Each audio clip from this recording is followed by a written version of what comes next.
In this video, we will discuss the importance of God of Time and Wind to theorize the meaning of Genshin Impact as a whole. Also why Cyclical, Abyss Order, and Khaenri'ah are so obsessed with Barbatos and Mondstadt.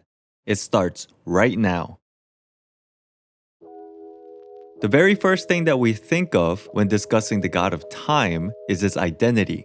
However, tackling the identity of God of Time is a difficult thing to do. Frankly, there's not enough information, and whenever the God of Time is mentioned in the game, things get very confusing because of its cryptic nature.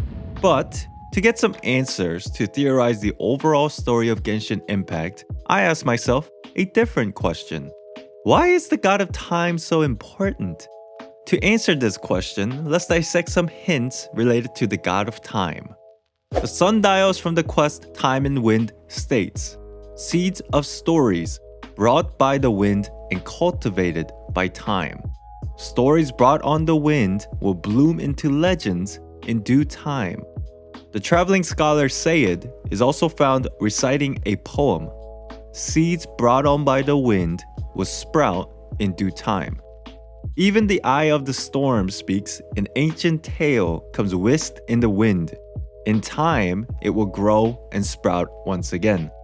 From these three information, we can notice a very important concept. Time and wind cannot exist without the other. Without time, the stories, legends, and tales have no place to exist. And without stories, legends, and tales, time itself serves no purpose. In a symbolic sense, wind and time is one, even if physically they could be two different beings. This world and its history exists because of the God of Time and Wind. Now, as I mentioned, the God of Time is currently unidentified within the story, but we do know that the God of Wind is undoubtedly our carefree bard from Mondstadt, Venti. During Venti's character demo, miHoYo gives us a brief description on Venti's identity. Full of mystery, born from the branches of time, a history of glory and sorrow, and witness to the divine. From this description, I would argue that Venti was born from the foundation of time itself, wisp of wind that existed before the formation of the 7 Archons as we know today. Interestingly, this description also suggests that Venti witnessed many rise and fall of the world, its glory and sorrow. Now, if time and wind is the history of the world, what signifies its rise and fall, the beginning and the end? Just like how time and wind is related, the moon is also another variable that coexists with time and history. Moon symbolizes the renewal of time or the cycle of time itself. Now, to backtrack a bit, earlier we mentioned the sundial. The sundial from the quest Time and Wind, which hints towards the relationship between God of Time and Wind. However, I'm under the impression that these sundials, although mentioned in the game as a sundial, are in fact moon dials. Just like the sundials, moon dials were used to track time and history.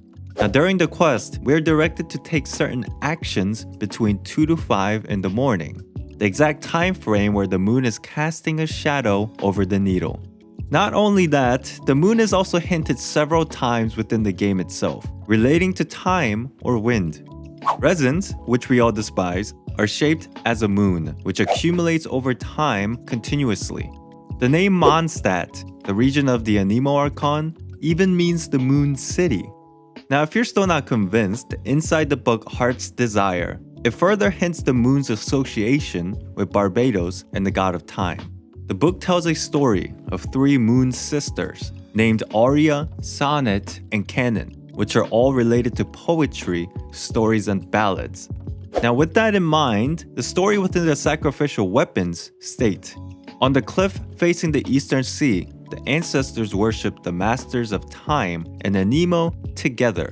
The people of Mondstadt had a tradition of building theaters on top of windy cliffs to please the gods. Rituals took the form of performances, for they believed that gods enjoyed stories and ballads. Now obviously this cliff facing the eastern sea is undoubtedly the Thousand Winds Temple on the eastern coast of Mondstadt, the same location where the sundial, or the moon dial as I call it, is located.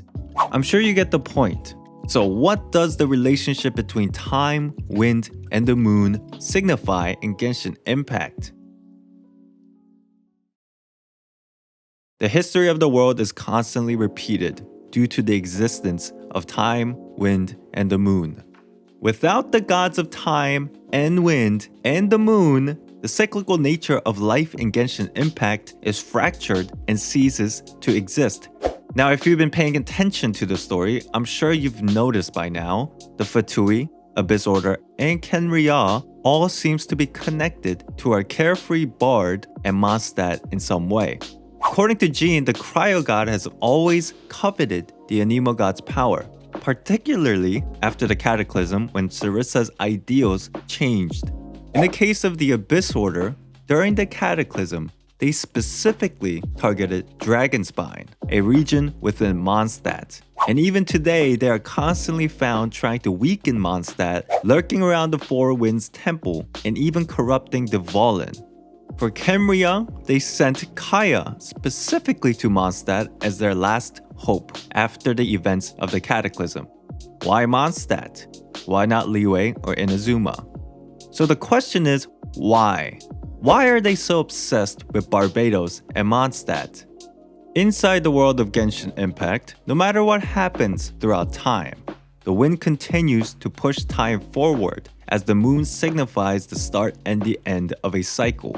A cyclical life that continues for an eternity for humanity, even if there is a cataclysm. Now, who do I think the God of Time actually is? Is it the Sustainer, Paimon, Barbatos himself? Or is it someone else unknown to us at the current moment? With the lack of conclusive evidence, it's really difficult to make a determination. But if I were to take a shot in the dark, forgetting about the lore and just going with my guts, my random guess would have to be Paimon. Who do you think the God of Time could be? Make sure you comment down below if you have any guesses. Now, unfortunately for Barbatos, he's become the target to the Fatui, Abyss Order, and Khaenri'ah, who are all trying to overthrow the cyclical nature of this world. Maybe that's why Barbatos has been always hiding. But is this really Barbatos' fault? The fact is, he has to continue to push time forward because of his nature of existence. The story within Genshin Impact is beginning to shift, the Cataclysm as the seed. So instead of trying to figure out who is in the right or wrong, I believe it's imperative for us to understand what the exact cause of the Cataclysm was. Is it as simple as the Abyss Order just being pissed off at the gods and humans? Or is there a deeper meaning behind it all?